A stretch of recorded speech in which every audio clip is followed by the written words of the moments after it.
Hello friends, welcome to my YouTube channel journey of hard work. तो शुरू करते हैं आज सीटेट की मैराथन थर्ड। तो पिछली 2 मैराथन में हमने ये वाले टॉपिक्स कवर किए जिसमें हमने डेवलपमेंट से लेकर के लैंग्वेज तक की बात कर ली। आज हम शुरुआत करने वाले हैं जेंडर से। तो चलिए शुरू करते हैं।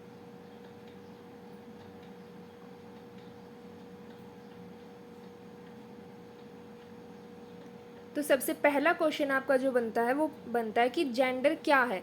ये एक सोशली टर्म है और सेक्स अगर पूछता है तो वो बायोलॉजिकली है। इक्वालिटी यानी सभी को सेम अपॉर्चुनिटीज़, चाहे वो सीखने की हो या कोई और काम करने की हो, जो भी हो वो सब बराबर मिलनी चाहिए। जेंडर क्या है, एक टर्म बना दी गई है जिसमें मेल्स फीमेल्स के बीच में डिफरेंसेस अज्यूम कर लिए जाते हैं और इन्हीं को फिर क्या बोला जाता है, जेंडर रोल्स। दोनों के अलग अलग रोल्स बना दिए गए हैं। जेंडर रोल्स असमानता का एक आधार बन गए हैं।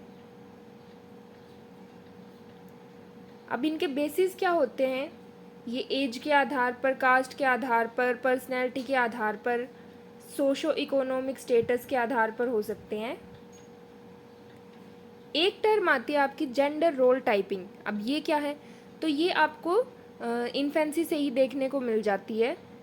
जब जैसे कि टॉयज़ होते हैं या कपड़े होते हैं, वो धारणा बना ली जाती है कि अगर लड़की है तो फ्रॉक पहनेगी, लड़का है तो जीन्स शर्ट पहनेगा, लड़की है तो गुड़िया से खेलेगी, लड़का है तो उसके लिए तो कार लाई जाएगी। तो ये सब क्या है, ये जेंडर रोल टाइपिंग कर दी जाती है। शुरू से ही लड़कियों को बोला जाता है कि उन्हें धीमे आवाज़ में बोलना है, सॉफ्ट स्पोकन बनना है, जबकि मेल्स को एग्रेसिव बनाया जाता है। उन्हें ये भी बोला जाता है कि लड़के रोते नहीं हैं। तो यहाँ पर आप जेंडर रोल टाइपिंग कर देते हैं। इसके अलावा अगली स्टेजेस में भी ये देखने को आपको मिलता है अलग अलग रूप में।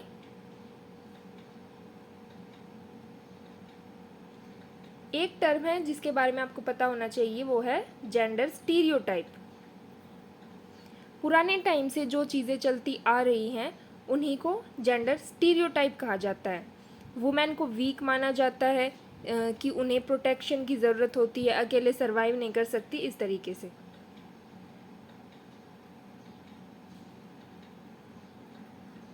अब जो महिलाएं अकेले सर्वाइव करती हैं, मल्टीपल रोल प्ले करती हैं, उन्हें मेनली मैनली वुमेन कहा जाता है।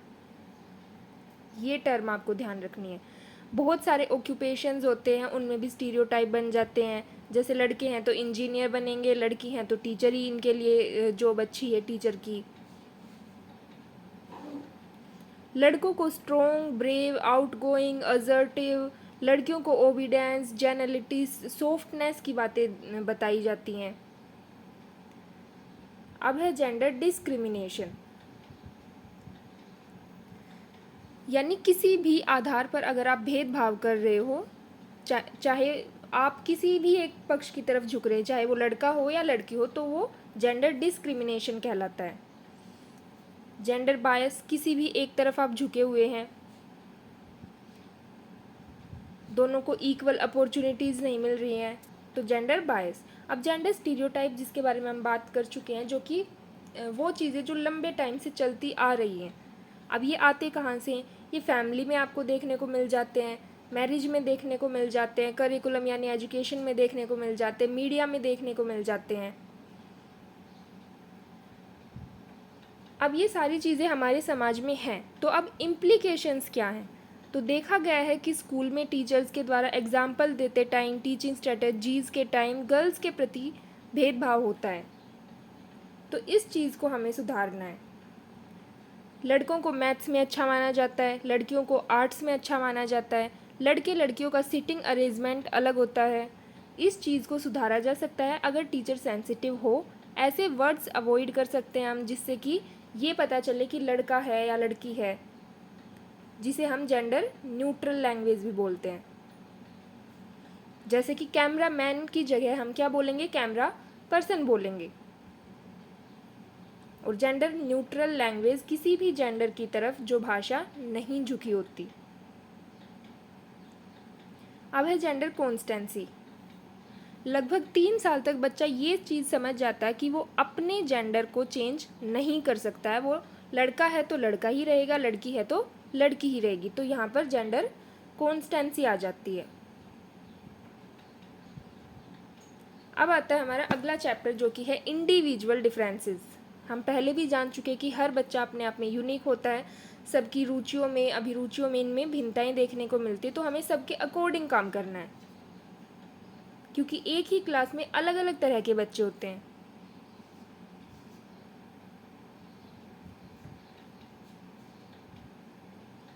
फॉर एग्जाम्पल उनके इंटरेस्ट, एटीट्यूड, एप्टीट्यूड में आपको भिन्नता देखने को मिल सकती है।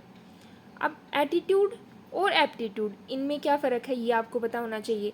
एटीट्यूड तो होता है किसी भी चीज़ को देखने का आपका नज़रिया, आपका पॉइंट ऑफ व्यू। एप्टीट्यूड होता है किसी भी चीज़ को सीखने की आपकी क्षमता या एबिलिटी। अब इंडिविजुअल डिफरेंसेस आनुवंशिकता और वातावरण दोनों पर ही आधारित होते हैं।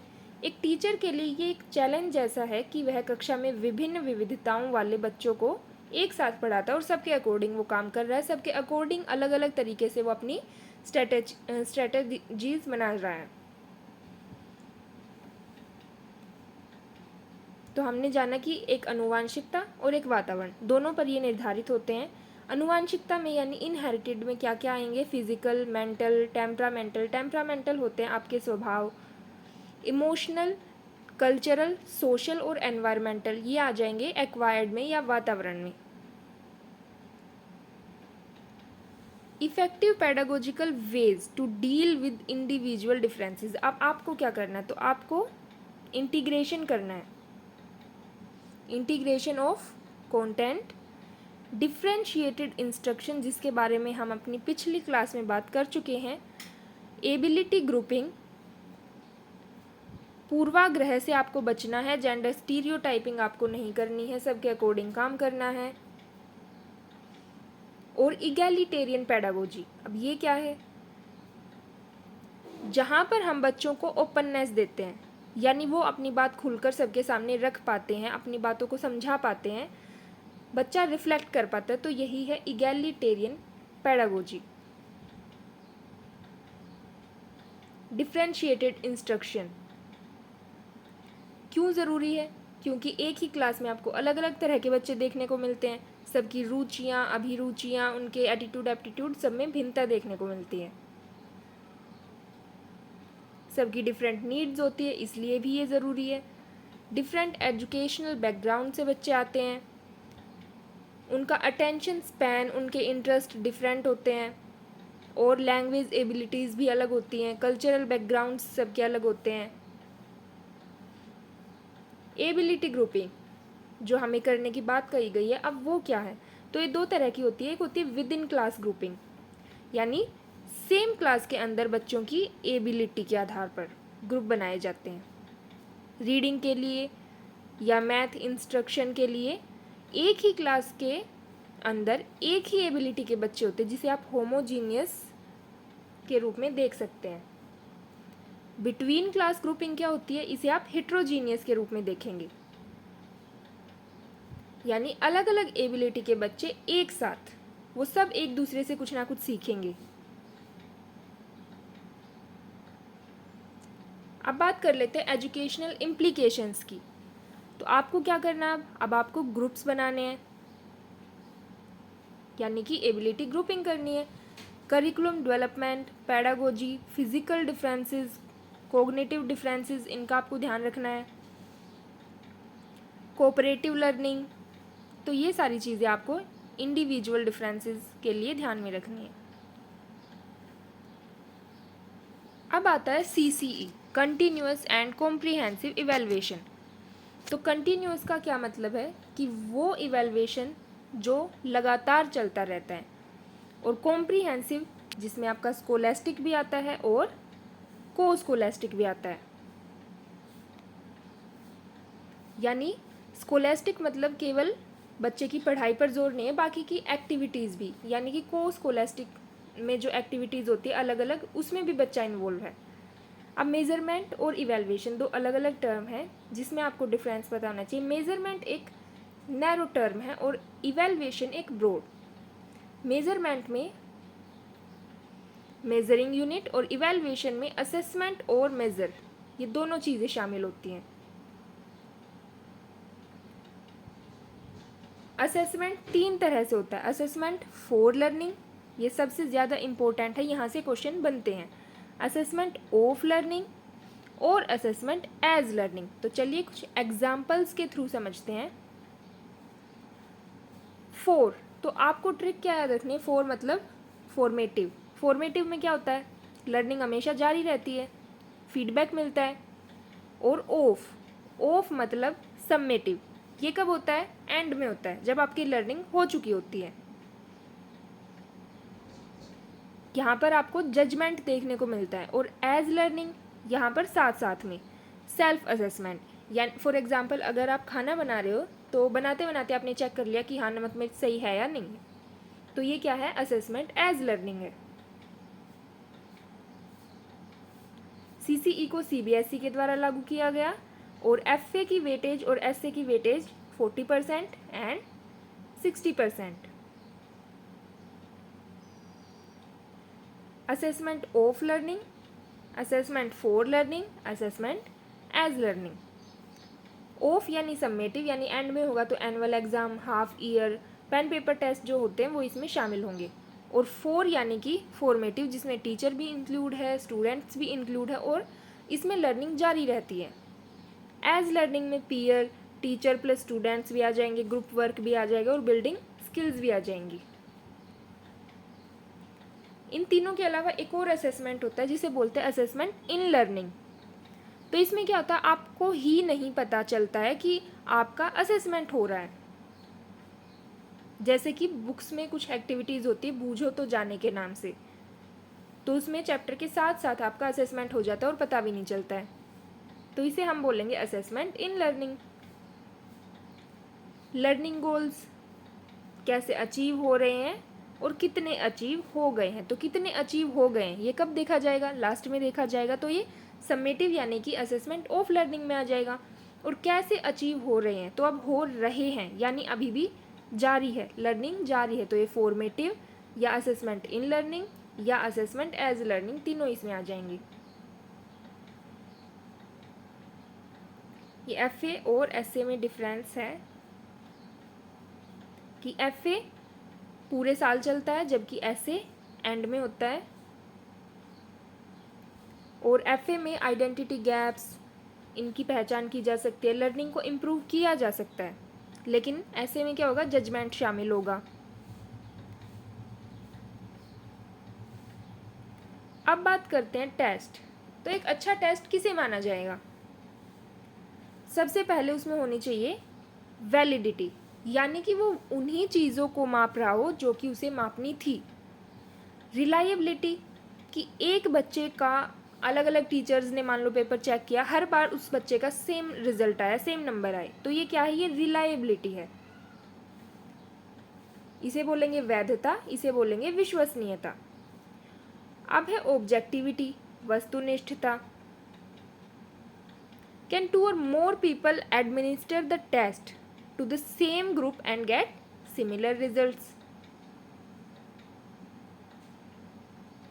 एक और बात जो आपको ध्यान में रखनी है, लर्निंग और असेसमेंट ये दोनों हमेशा साथ साथ चलते हैं।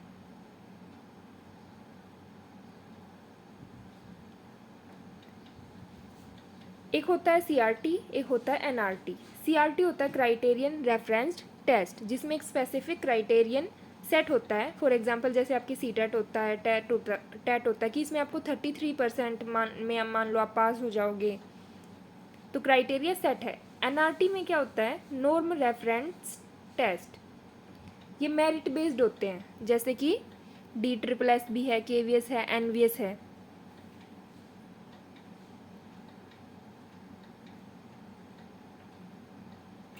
अब मापेंगे कैसे, तो एक होता है रूब्रिक्स, इसमें सेट स्टैंडर्ड होते हैं, किसी ने पेपर में 2 स्टेप लिखे हैं तो उसी हिसाब से उसको नंबर मिलते हैं। School based assessment, school teachers अपने बच्चों को सबसे ज़्यादा अच्छे तरीके से जानते हैं, उनकी क्षमताओं को, उनकी रुचियों को, तो वो उनका असेसमेंट बेहतर ढंग से कर पाते हैं, इसीलिए ये स्कूल बेस्ड असेसमेंट है, जिसमें स्कूल के ही टीचर्स बच्चे का असेसमेंट कर रहे होते हैं। अचीवमेंट टेस्ट, ये टीचर मेड टेस्ट होते हैं। डायग्नोस्टिक टेस्ट, जिसमें आप रीज़न का पता लगाते हो, गैप्स का पता लगाते हो और फिर इम्प्रूवमेंट करते हो। रिमीडियल टीचिंग,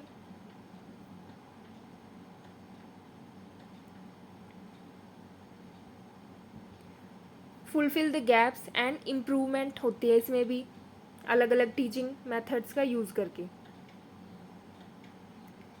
तो इवैल्यूएशन की टेक्निक्स क्या क्या हैं?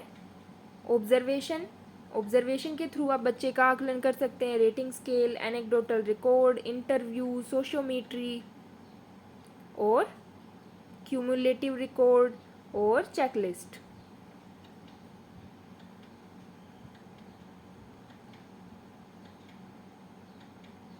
पोर्टफोलियो, जो कि एक कलेक्शन होता है स्टूडेंट के वर्क का, जिसमें अलग अलग एरिया सम्मिलित होते हैं।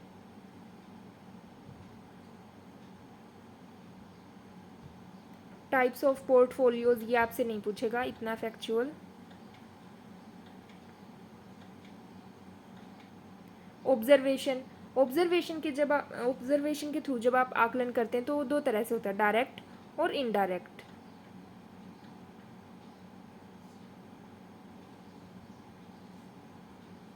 चेकलिस्ट, रेटिंग स्केल चेकलिस्ट, जिसमें ऐसे चेक और क्रॉस लगाकर आप बच्चे का आकलन कर लेते हैं, जिसमें अलग अलग टर्म्स लिखी होती हैं, किस चीज़ में बच्चा अच्छा है या नहीं है। Cumulative record, anecdotal, it is a diary written about events and history. Positive और नेगेटिव दोनों तरह से हो सकता है।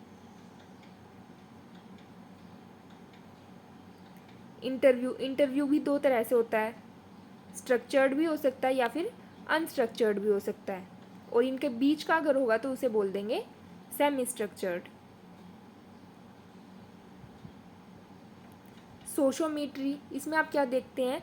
Mutual and social relationships among people.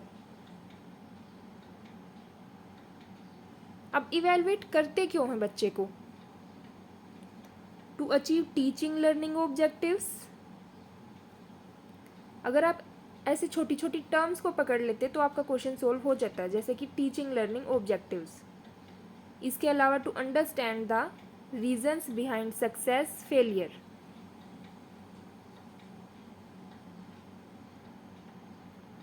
Locate the learners problems and rectify them. पहले प्रॉब्लम्स का पता लगाओ, फिर इम्प्रूवमेंट करो। Facilitate further progress and development और feedback. Provide feedback to teachers about their own teaching.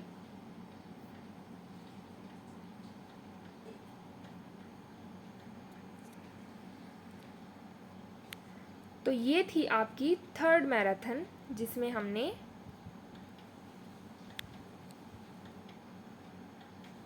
Gender के बारे में पढ़ा,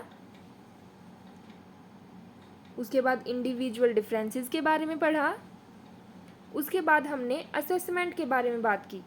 असेसमेंट फॉर लर्निंग यानी फॉर्मेटिव, असेसमेंट ऑफ लर्निंग यानी summative, school based assessment, CCE यानी कि कंटिन्यूअस एंड कॉम्प्रिहेंसिव इवैल्यूएशन।